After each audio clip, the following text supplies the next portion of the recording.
Hey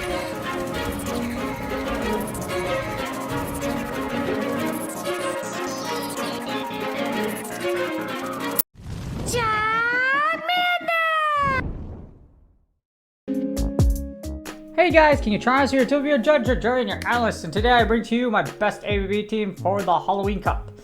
So I experimented with many different combinations, and a lot of them failed. I'm not going to lie, I'm getting sick of double charm and double freaking fairy in the back or some crap like that, so I designed a team with double steel that literally makes it so that it punishes anybody that decides to use a charmer in the back, which you will see in the shoutcast, and it's satisfyingly so. So, I hope y'all enjoy this video. This team is actually this team is it's Nidoqueen, Shadow Scizor, and Shadow Mawile. Now, a lot of people are using Fairy Wind Mawile. I'm using the Fire Fang version because you see Fortresses running around. You also think things like Crustle, and of course with Fire Fang, you're also able to tear down those bug types like Shadow Beedrill, etc. So Fire Fang Mawile is still very relevant. And I love it for this team because you're going to see me use Nidoqueen to debuff and then just Fire Fang or Fast Move or Bullet Punch down my opponent to oblivion. So, or they'll just insta top left because the double fairies are strong and I have double steel. So screw your double fairy. But before we get started, it's going to be my therapist mental health tip of the day. And this is going to be about burnout.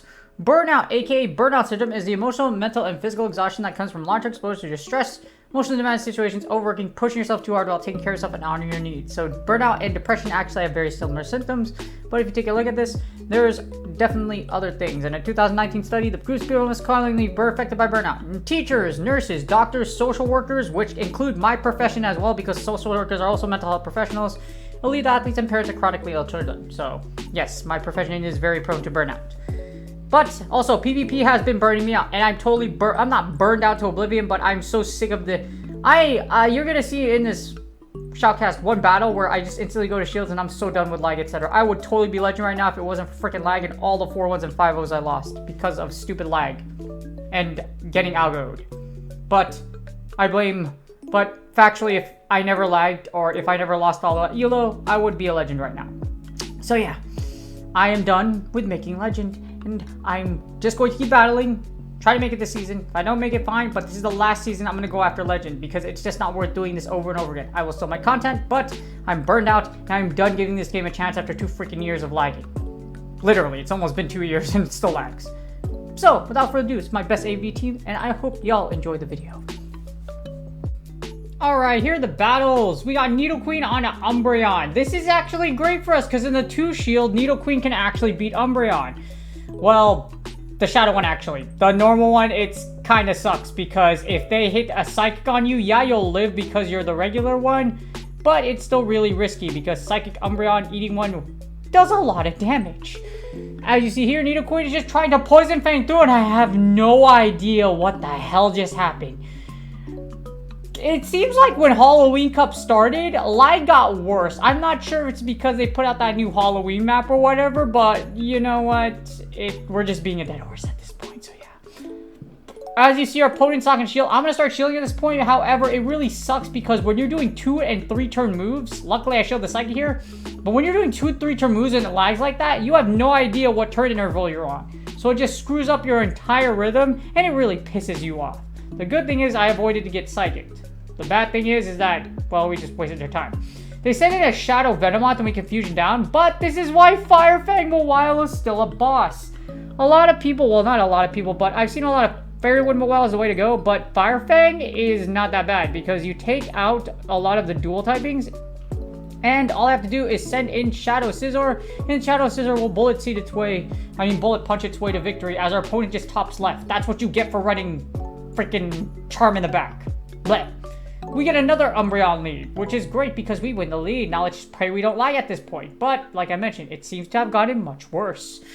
But yeah, this is the general thing with this. You lose the lead, your safe switch is going to be either Mawile or Scizor. Scizor can do a good amount of damage against stuff that comes in. You'll see me demonstrate that a little later once we lose the lead here.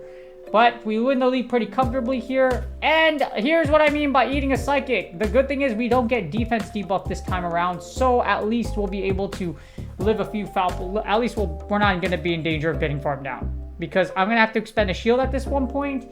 And then we're going to have to fire Poison Fangs. So win out the lead outright when it comes to Umbreon or things that Nidoqueen can absolutely Poison Fang down.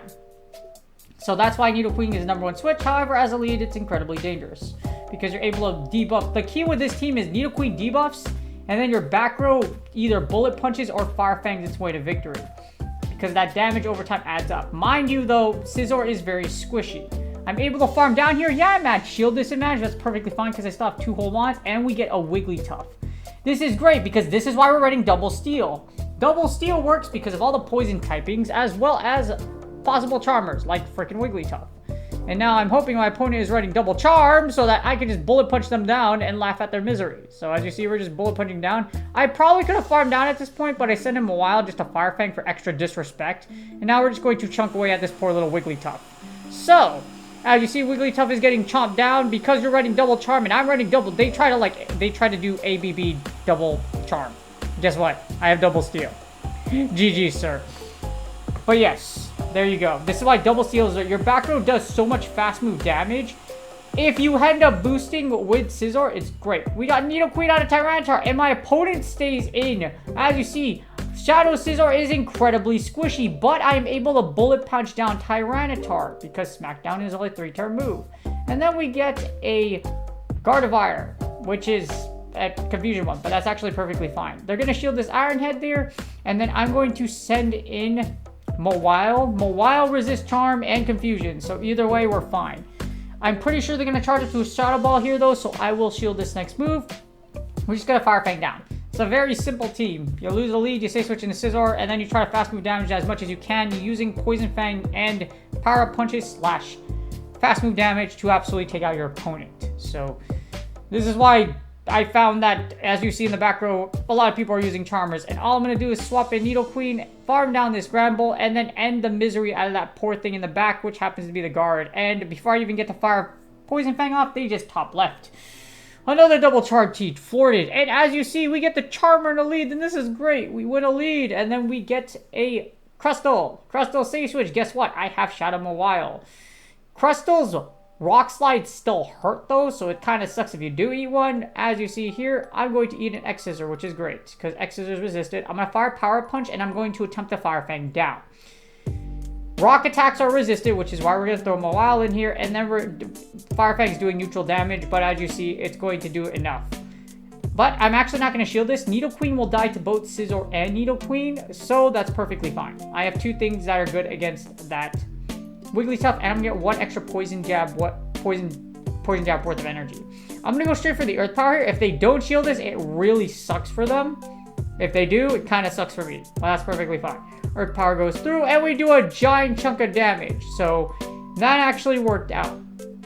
And then what we're going to do is we're just going to eat this move here, and then I should be able to Poison Fang down. Once I throw in Scizor and they realize it's game over, or they're just going to top left earlier and make our lives a lot more simpler. So as you see, this is why I really love this combination. We got Nidoqueen on Toxapex. You lose this lead. In order for you to win, you have to double bait with Poison Fang and then Earth Power through shields. However, what I'm going to do here is I'm actually going to straight Earth Power.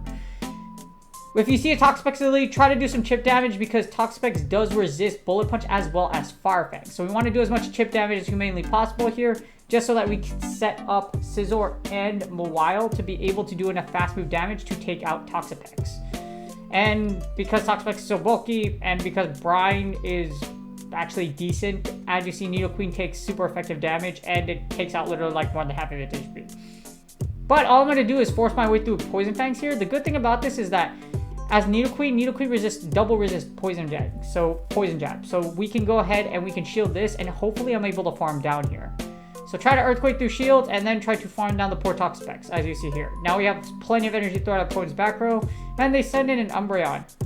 I'm going to fire these back-to-back Poison Fangs, just so I can get enough defense with them, or I can swap out. So I have a choice over here. I'm going to go to an Earth Power. Now that they're -1, this Earth Power lands, it's going to do some big damage.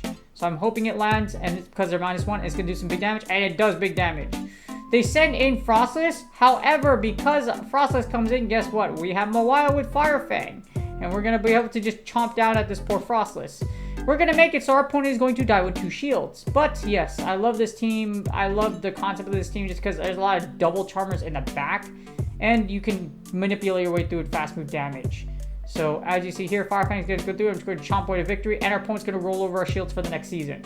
So I hope y'all enjoyed the battles. Again, this is a very inaccessible team because it's double Steel Shadow, but it's a very good team, and it does wonders against this current Halloween Cup meta. And that's game. I hope y'all enjoyed the battles. That was a whole 7 minutes. That's how fast they went because I had literally 3 top lefts this entire showcast because freaking I love it when I see double charms. Anyways, this team's really solid. The problem is if you yes, you're gonna have to be a little fancy with it because you're either gonna have to Earthquake through shields like with the Toxapex team because your back row does hate Toxapex. So you have to do enough damage with Toxapex so that your back row can actually tank out and do some damage. But yes, it's a solid team, and with all the Charmers running around and with all the bug, etc. Yeah. Also, that switch in the Shadow Scizor into that Tyranitar was freaking sweet. I did not know I was going to be able to take it out before it took me out, but that was freaking cool. But yes, as you see, yeah, it's awesome. But again, I hope y'all enjoyed the battles. I hope y'all enjoyed the Halloween Cup. We have like we still have a little bit over a month of the season left. I can't wait till it's over because, like I said, I'm done with Legend. This is the only game I know that hasn't changed their mechanics since it first came out. And despite only 2K on Twitch for a regional tournament, with the same people playing over and over again. Literally, the game is not growing. It's stagnating, and literally it's the same. If this is a regional level tournament and only 40 people are competing, that's not a regional level tournament in other games. That's like a local for like Super Smash Bros. Or something like that. That's not even that's not even like a third of like EVO's audience. If you go to EVO, if you've ever been to EVO, Pokemon Go PvP regional is pathetic compared to EVO. I'm just saying, I'm being brutally honest. Because Pokemon Go doesn't like brutal honesty. But they're nothing compared to Apex. Hell, even Rocket League, which has the youngest average age of esports competitor. One esports pro from the top 5 orgs, or even like hell, even just all of North America, makes more money than a Pokemon Go content creator based off of winnings and of content. That's how funny it is. And they're younger than a majority of Pokemon Go content creators. Anyways, done with my rant. In other words, Pokemon Go is going to fail. Pokemon Go PvP is going to fail eventually because there's very little interest in it. It's not factually growing, and definitely and for sure no org that's even Energy, G2, Furia, heck, even anyone is going to like look and be like, I should invest in a Pokemon Go. So our days are numbered. I'm done making Legend. I appreciate y'all that still watch my content, but I have to be really honest with y'all. This game is going to die eventually. Then we're going to run out of Pokemon, we're going to run out of moves, and then Niantic's going to have to make Pokemon Go 2, or we're just going to see the end of Pokemon Go altogether. And that's GG's. Good luck on your Go Battle Sets, and I will see y'all on the next video.